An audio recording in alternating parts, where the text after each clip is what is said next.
എല്ലാ വിദ്യാർത്ഥികൾക്കും പുതിയൊരു വീഡിയോയിലേക്ക് സ്വാഗതം. ഈ വർഷത്തെ +1 higher secondary third allotment result നാളെ പ്രസിദ്ധീകരിക്കുന്നതാണ്.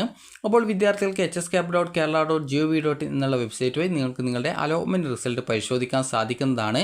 അപ്പോൾ തേർഡ് അലോട്ട്മെൻറ്റിന് ശേഷവും നിങ്ങൾക്ക് അലോട്ട്മെൻറ്റ് ലഭിച്ചിട്ടില്ല എങ്കിൽ വിദ്യാർത്ഥികൾ എന്താണ് ചെയ്യേണ്ടത് എന്നുള്ളതാണ് ഈ ഒരു വീഡിയോയിൽ.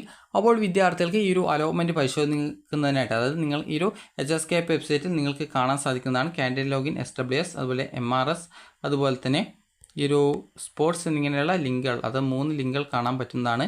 അപ്പോൾ നിങ്ങൾക്ക് ഈ ഒരു ലിങ്കുകൾ വഴി നിങ്ങൾക്ക് അലോട്ട്മെൻറ്റ് ഏതൊക്കെയാണ് അപേക്ഷ കൊടുത്തിട്ടുണ്ടായിരുന്നത് അതൊക്കെ പരിശോധിച്ച് നിങ്ങൾക്ക് അലോട്ട്മെൻറ്റ് കിട്ടിയിട്ടില്ല, അതായത് അലോട്ട്മെൻറ്റ് പരിശോധിച്ച സമയത്ത് കാൻഡിഡേറ്റ് ലോഗിൻ ചെയ്ത് അലോട്ട്മെൻറ്റ് പരിശോധിച്ച സമയത്ത് സ്റ്റാറ്റസ് ഓഫ് അലോട്ട്മെൻറ്റ് എന്നുള്ളത് you have no allotment, apply for supplementary allotment എന്നാണ് കാണാൻ സാധിക്കുക. അപ്പോൾ നിങ്ങൾ ചെയ്യേണ്ട പ്രധാനപ്പെട്ട കാര്യം എന്ന് പറയുന്നത് ഈ ഒരു അലോട്ട്മെൻറ്റ് കിട്ടിയിട്ടില്ല, അതായത് ഈ ഒരു ഫസ്റ്റിലും കിട്ടിയിട്ടില്ല, സെക്കൻഡിലും കിട്ടിയിട്ടില്ല, തേർഡ് അലോട്ട്മെൻറ്റ് കിട്ടിയിട്ടില്ല.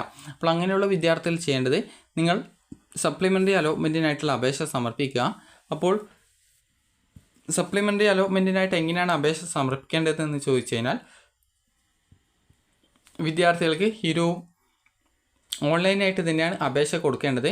അപ്പോൾ നിങ്ങൾക്ക് ഇതുവരെ അപേക്ഷ സമർപ്പിക്കാത്ത വിദ്യാർത്ഥികളാണെങ്കിൽ ക്രിയേറ്റ് കാൻഡിഡേറ്റ് ലോഗിൻ SWS മുഖേന കാൻഡിഡേറ്റ് ലോഗിൻ ക്രിയേറ്റ് ചെയ്തുകൊണ്ടാണ് പുതുതായിട്ട് അപേക്ഷ സമർപ്പിക്കേണ്ടത്. അതേസമയം വിദ്യാർത്ഥികളുടെ അപേക്ഷയിൽ തെറ്റ് കാരണം സ്കൂളിൽ നിന്നും അഡ്മിഷൻ തന്നിട്ടില്ല എങ്കിൽ വിദ്യാർത്ഥികൾ ഈ ഒരു അപേക്ഷ, അതായത് കാൻഡിഡേറ്റ് ലോഗിൻ ഏത് ലോഗിൻ വഴിയാണ് അലോട്ട്മെൻറ്റ് കിട്ടിയിട്ടുണ്ടായിരുന്നത് ആ ഒരു ലോഗിൻ ജസ്റ്റ് ഒന്ന് നിങ്ങൾ ആപ്ലിക്കേഷൻ നമ്പറും പാസ്വേഡും ജില്ലയും നൽകി ലോഗിൻ ചെയ്യുക. അപ്പോൾ എഡിറ്റ് ആപ്ലിക്കേഷൻ ഓപ്ഷൻ ഉണ്ടാകും, അതിൽ ക്ലിക്ക് ചെയ്യുക. അതിനുശേഷം നിങ്ങളുടെ അപേക്ഷയിൽ, അതായത് അഡ്മിഷനെ ബാധിച്ചിട്ടുണ്ടായിരുന്ന എന്തൊക്കെ വിവരങ്ങളാണ് അതൊക്കെ നിങ്ങൾ തിരുത്തുക. അതായത് കാറ്റഗറി ആണോ, കാസ്റ്റ് ആണോ, റിലീജിയൻ ആണോ, അതല്ലെങ്കിൽ വേറെ എന്തെങ്കിലും വിവരങ്ങളാണോ തെറ്റിയിട്ടുണ്ടായിരുന്നത്, അപ്പോൾ ആ ഒരു വിവരങ്ങളൊക്കെ കൃത്യമായിട്ട് നിങ്ങൾ തിരുത്തുക. അതുപോലെ തന്നെ നിങ്ങൾക്ക് ഈ ഒരു അലോട്ട്മെൻറ്റ് ലഭിച്ചിട്ടുള്ള വിദ്യാർത്ഥികളിൽ, അതായത് എന്തെങ്കിലും ഡോക്യുമെൻസിൻ്റെ കുറവ് കാരണം സ്കൂളിൽ നിന്ന് അഡ്മിഷൻ തന്നിട്ടില്ലെങ്കിൽ അങ്ങനെയുള്ള വിദ്യാർത്ഥികളും ഈ ഒരു രീതിയിൽ ലോഗിൻ ചെയ്യുക, എഡിറ്റ് ചെയ്യുക, പുതിയ ഓപ്ഷൻ കൊടുക്കുക. അതുപോലെ തന്നെ ഇതുവരെ അപേക്ഷിച്ച് ഫസ്റ്റിലോ സെക്കൻഡിലോ തേർഡ് അലോട്ട്മെൻറ്റ് കിട്ടാത്ത വിദ്യാർത്ഥികളും എഡിറ്റ് ആപ്ലിക്കേഷൻ ഓപ്ഷൻ ഉണ്ടാകും, അതിൽ ക്ലിക്ക് ചെയ്യുക. അത് ലോഗിൻ ചെയ്ത് കഴിഞ്ഞാലാണ് എഡിറ്റ് ആപ്ലിക്കേഷൻ ഓപ്ഷൻ കാണുള്ളൂ. അപ്പോൾ അങ്ങനെ ലോഗിൻ ചെയ്യുക, എഡിറ്റ് ആപ്ലിക്കേഷൻ എന്നുള്ള ലിങ്ക് കാണാൻ പറ്റും. അപ്പോൾ നിങ്ങൾ ചെയ്യേണ്ടത് അതിൽ ക്ലിക്ക് ചെയ്യുക. ക്ലിക്ക് ചെയ്ത് നിങ്ങളുടെ ആ ഒരു അപേക്ഷയിൽ ഏതൊക്കെ വിവരങ്ങളാണോ തിരുത്തേണ്ടത് അതൊക്കെ തിരുത്തുക. അതുപോലെ തന്നെ നിങ്ങൾക്ക് തിരുത്താനൊന്നുമില്ലെങ്കിൽ തിരുത്തേണ്ട, നിങ്ങൾ പുതുതായിട്ട് ഓപ്ഷനുകൾ കൊടുത്താൽ മതി.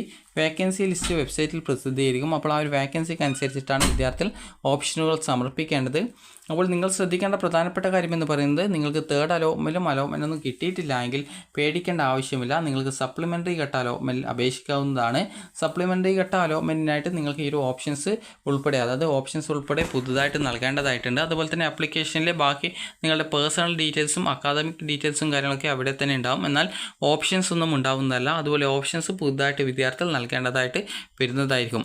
അപ്പോൾ വിദ്യാർത്ഥികൾക്ക് ഈ ഒരു വീഡിയോ ഉപകാരപ്രദമായിട്ടുണ്ടെന്ന് കരുതുന്നു. അപ്പോൾ വിദ്യാർത്ഥികൾ ഈ ഒരു തേർഡ് അലോട്ട്മെൻറ്റ് റിസൾട്ട് വന്ന ശേഷം അലോട്ട്മെൻറ്റ് കിട്ടിയിട്ടില്ലെങ്കിൽ നിങ്ങൾ ചെയ്യേണ്ട പ്രധാനപ്പെട്ട കാര്യം ഇത്രമാത്രമാണ്: +1 സപ്ലിമെൻ്ററി ഘട്ട അലോട്ട്മെൻറ്റിൽ പങ്കെടുക്കുക. ഇനി വിദ്യാർത്ഥികൾ ചോദിക്കുന്ന പ്രധാനപ്പെട്ട കാര്യമാണ്, സപ്ലിമെൻ്ററി ഘട്ട അലോട്ട്മെൻറ്റിൽ 1, 2, 3 അലോട്ട്മെൻറ്റ് ലഭിച്ച വിദ്യാർത്ഥികൾക്ക് പങ്കെടുക്കാൻ സാധിക്കുമോ എന്നുള്ളതാണ്. ഒരിക്കലും പങ്കെടുക്കാൻ സാധിക്കുന്നതല്ല.